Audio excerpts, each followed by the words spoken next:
جمعہ کا دن ایک بہت ہی بابرکت دن ہے۔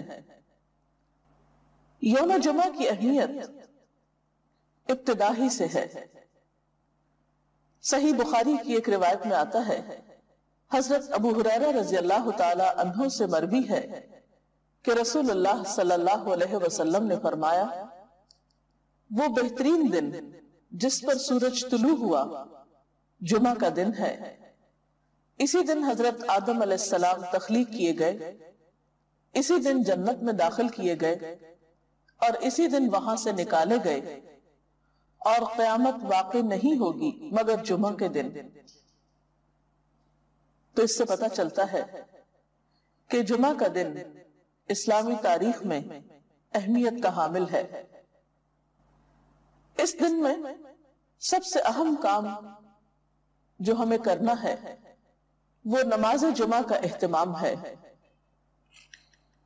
نماز جمعہ مردوں کے لیے ایک فرض عبادت کی حیثیت رکھتی ہے۔ حضرت جابر رضی اللہ تعالی عنہ سے روایت ہے کہ رسول اللہ صلی اللہ علیہ وسلم نے فرمایا، جو شخص اللہ اور یوم آخرت پر ایمان رکھتا ہو اس پر جمعے کے دن جمعہ پڑھنا فرض ہے، سوائے مریض کے، مسافر کے، عورت، بچے یا غلام کے۔ جو شخص کھیلنے یا تجارت میں بے پرواہ ہو اللہ بھی اس سے بے پرواہ ہو جاتا ہے، اور اللہ تعالیٰ بے نیاز تعریف والا ہے۔ تو اس سے پتہ چلتا ہے کہ جمعہ اپنی نماز جمعہ کے اعتبار سے بہت اہمیت کا حامل ہے، اور سوائے شرعی عذر کے جمعہ کا چھوڑ دینا انسان کے لیے محرومی کا سبب ہے، ایک بہت بڑی خیر سے۔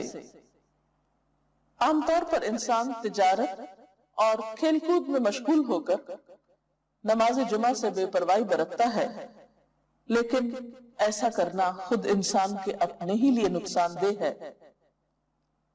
جمعہ کے دن ایک خاص گھڑی ہوتی ہے جس میں انسان کی دعائیں قبول ہوتی ہیں۔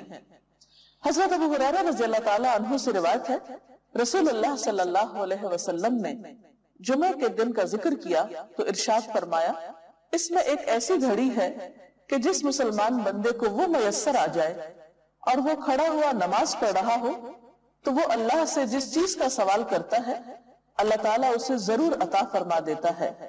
اور آپ نے اپنے ہاتھ سے اس گھڑی کے مختصر ہونے کا ارشاد فرمایا کہ وہ بہت لمبا یا طویل وقفہ نہیں ہوتا، طویل وقت نہیں ہوتا، بلکہ وہ ایک مختصر سی گھڑی ہوتی ہے۔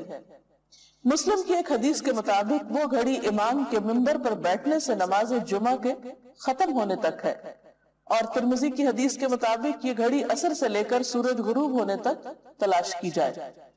اس سے پتہ چلتا ہے کہ یہ دو اوقات خاص طور پر جمعہ کے دن اہم ہیں جن میں اللہ تعالیٰ کا ذکر اور عبادت کی جانی چاہیے۔ نماز جمعہ کے علاوہ کچھ اور کام بھی جمعہ کے دن خاص اہتمام کے ساتھ کیے جانے چاہیے۔ ان میں سب سے پہلی چیز طہارت و پاکیزگی کا اہتمام اور اس کے لیے غسل کرنا۔ حضرت ابو سعید خدری سے روایت ہے کہ رسول اللہ صلی اللہ علیہ وسلم نے فرمایا، جمعہ کا غسل ہر بالغ شخص پر واجب ہے، یعنی اس سے اس کی اہمیت کا اندازہ ہوتا ہے۔ حضرت سلمان فارسی کہتے ہیں کہ نبی صلی اللہ علیہ وسلم نے فرمایا کہ جو شخص جمعہ کے دن غسل کرے اور جس قدر اس کے امکان میں ہو طہارت کرے، پھر تیل لگائے یا اپنے گھر کی خوشبو استعمال کرے، اس کے بعد جمعے کے لیے نکلے اور دو آدمیوں کے درمیان میں جو مسجد کے اندر بیٹھے ہوں تفریق نہ کرے، یعنی بیچ میں سے ان کو نہ کاٹے، پھر جس قدر اس کی قسمت میں ہو نماز پڑھے، پھر جس وقت امام خطبہ پڑھنے لگے تو چپ رہے، تو اس کے وہ گناہ جو اس جمعے اور پچھلے جمعے کے درمیان ہوئے بخش دیے جاتے ہیں۔ حضرت اوس بن اوس سے روایت ہے کہ رسول اللہ صلی اللہ علیہ وسلم نے فرمایا، تمہارے دنوں میں سب سے فضیلت والا دن جمعے کا دن ہے، پس تم اس دن مجھ پر کثرت سے درود بھیجا کرو، اس لیے کہ تمہارا درود مجھ پر پیش کیا جاتا ہے۔ اس کے علاوہ سورۃ الکہف پڑھنا۔ آپ صلی اللہ علیہ وسلم نے فرمایا، جو شخص سورۃ الکہف کی تلاوت جمعہ کے دن کرے گا تو آئندہ جمعے تک اس کے لیے ایک خاص نور کی روشنی رہے گی۔ سورۃ الکہف 15ویں پارے میں ہے، اجر و ثواب کے اعتبار سے بہت بہترین سورت ہے۔ اس کی ابتدائی 10 آیات کے پڑھنے والے کے لیے فتنہ دجال سے محفوظ رہنے کی خوشخبری بھی ہے۔ ان آیات کو یاد بھی کر لینا چاہیے۔ نماز جمعہ ایک فرض نماز ہے۔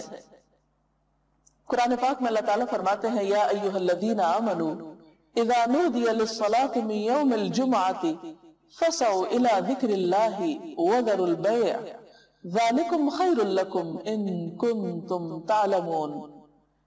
اے لوگوں جو ایمان لائے ہو، جمعہ کے دن نماز کی آذان دی جائے تو تم اللہ کے ذکر کی طرف دوڑو اور خرید و فروخت چھوڑ دو، یہ تمہارے حق میں بہت ہی بہتر ہے اگر تم جانتے ہو۔ یعنی باقی تمام کام کاج چھوڑ کر عبادت کی غرض سے نماز جمعہ کے لیے مسجد میں حاضر ہونا چاہیے۔ آپ صلی اللہ علیہ وسلم نے نماز جمعہ کی فضیلت بیان کرتے ہوئے فرمایا، جس نے وضو کیا اور اچھے طریقے سے وضو کیا، کیونکہ بعض اوقات ہم تیزی میں وضو کرتے ہیں، کونیاں خشک چھوڑ دیتے ہیں یا پاؤں کی ایڑیاں خشک رہ جاتی ہیں، یا اسی طرح چہرے کو پوری طرح نہیں دھوتے یا صاف نہیں کرتے، تو اس سے وضو صحیح طور پر مکمل نہیں ہوتا۔